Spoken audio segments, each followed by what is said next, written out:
മാന്യ പ്രേക്ഷകർക്ക് നമസ്കാരം. Welcomes to everything happiness channel. I am captain grand master Shaji Mathew. സുഹൃത്തുക്കളെ, ഇന്ന് നമ്മൾ ഡിസ്കസ് ചെയ്യുന്നത് നമ്മൾ ഇപ്പോൾ മീഡിയ കൂടിയും ഒക്കെ കാണുന്നു. നേപ്പാളിൽ എന്ത് സംഭവിക്കുന്നു? നേപ്പാളിലെ റെജീമിനെ, നേപ്പാളിലെ ഭരണകൂടത്തെ യുവജനങ്ങൾ തെരുവിലിറങ്ങി ഓവർത്രോ ചെയ്തു. അവർ നേപ്പാളിലെ പ്രസിഡൻറ്റും പ്രൈം മിനിസ്റ്ററും ഒളിച്ചോടി, ഭരണകൂടം തന്നെ തകിടം മറിഞ്ഞു. അവർ രാജകൊട്ടാരത്തിന് തീയിട്ടു, പാലസിന് തീയിട്ടു, ഹോട്ടലുകൾ നശിപ്പിക്കപ്പെട്ടു. അങ്ങനെ ഭരണകൂടം തന്നെ അട്ടിമറിക്കപ്പെട്ടു. എന്താണ് ഈ സംഭവ വികാസങ്ങൾക്ക് കാരണം? ഇത് തന്നെ ജെൻസ് എന്ന് പറയുന്ന ഒരു പ്രസ്ഥാനം സോഷ്യൽ മീഡിയയിലൂടെ ഗവൺമെൻറ് സോഷ്യൽ മീഡിയ നിരോധിച്ചതിന് എതിരായിട്ട് ഉള്ള പ്രക്ഷോഭം തുടങ്ങി അവർ ഗവൺമെൻറ്റിനെ തന്നെ അട്ടിമറിച്ചു.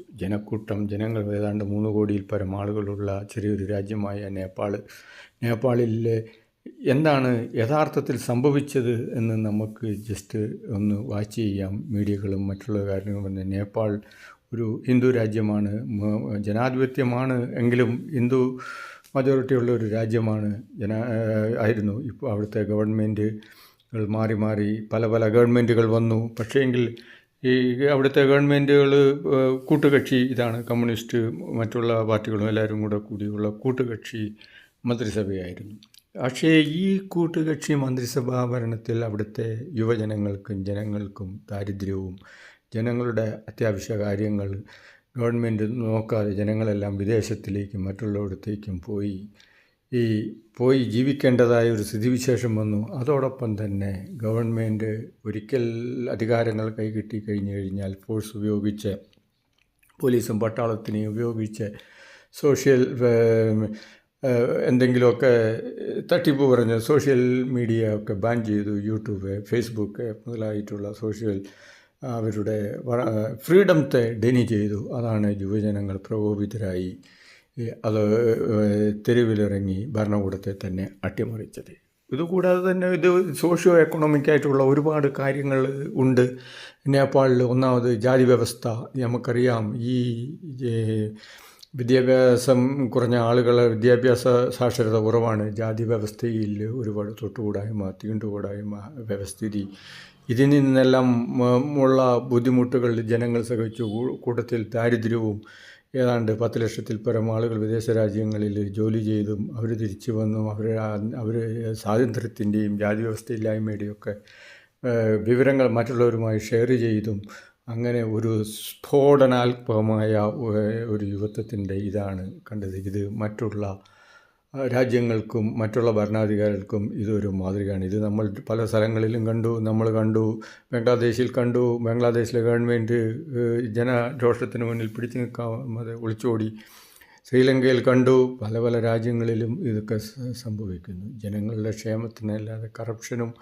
ഒരിക്കൽ അധികാരം കിട്ടിക്കഴിഞ്ഞു കഴിഞ്ഞാൽ പിന്നെ ഞങ്ങൾ തന്നെയാണ് ദൈവം, ഞങ്ങൾ തന്നെയാണ് രാജാവ്, ഞങ്ങൾ പറയുന്നത് നടക്കും എന്നുള്ള ബൈ ഫോഴ്സ് ലോ പോലീസും പട്ടാളവും വെച്ച് പക്ഷേ ജനശക്തിക്ക് മുന്നിൽ പിടിച്ചു നിൽക്കാൻ കഴിയില്ല എന്നുള്ളതിൻ്റെ ഒരു ഉത്തമ ഉദാഹരണമാണ് ഇവിടെ നമ്മൾ നേപ്പാളിൽ കണ്ടത്. അതോടുകൂടി ജനാധിപത്യം, സ്വാതന്ത്ര്യം, സമത്വം, സാഹോദര്യം ഇത് വളർത്താതെ സങ്കുചിതമായ അധികാരത്തിന് വേണ്ടിയിട്ട് ഗവൺമെൻറ്റുകൾ പ്രവർത്തിച്ചു കഴിഞ്ഞാൽ, അല്ലെങ്കിൽ ഒരു കൂട്ടം ആൾക്കാർ പ്രവർത്തിച്ചു കഴിഞ്ഞാൽ, ജനക്ഷേമമില്ലാതെ എവിടെ പ്രവർത്തിച്ചു കഴിഞ്ഞാലും, ഏകാധിപത്യമാണെങ്കിലും ഫാസിസമാണെങ്കിലും ജനാധിപത്യമാണെങ്കിലും എവിടെയാണെങ്കിലും ഗവൺമെൻറ്റുകൾ പ്രവർത്തിച്ചു കഴിഞ്ഞാൽ ഇതാണ് സ്ഥിതി. ഒരിക്കലും ഒരു ജനശക്തിക്ക് മുന്നിൽ ഒരു ഫോഴ്സിനും പിടിച്ചു നിൽക്കാൻ കഴിയുകയില്ല.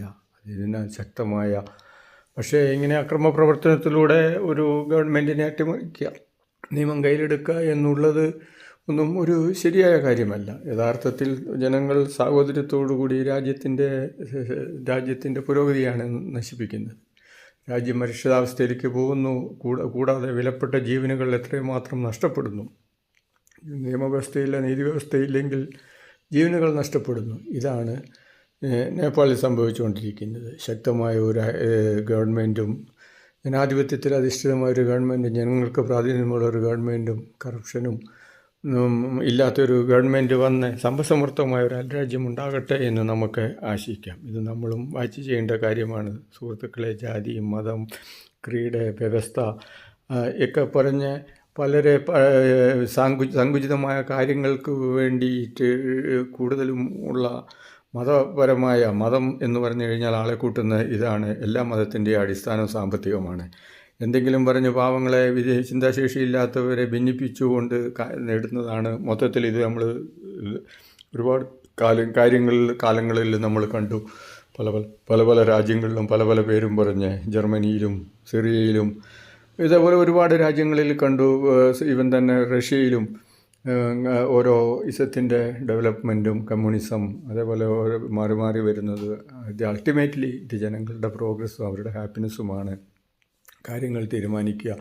എസ്പെഷ്യലി പ്രത്യേകിച്ച് യുവതലമുറ ഇന്നത്തെ കാലത്ത് ഓൾറെഡി കമ്മ്യൂണിക്കേഷനും മറ്റുള്ള അത്യാധുനിക സാങ്കേതിക വിദ്യയും മൂലം വിവരങ്ങൾ വളരെയധികം സ്പ്രെഡ് ചെയ്യുന്നു. പക്ഷേ സ്വാതന്ത്ര്യം ഹനിച്ചു കഴിഞ്ഞാൽ ഇന്നത്തെ യുവജനത അത് ടോളറേറ്റ് ചെയ്യുകയില്ല എന്നുള്ള സത്യമാണ്. സുഹൃത്തുക്കളെ, നന്ദി, നമസ്കാരം. I am captain grand master Shaji Mathew. Like ചെയ്യുക, ഷെയർ ചെയ്യുക.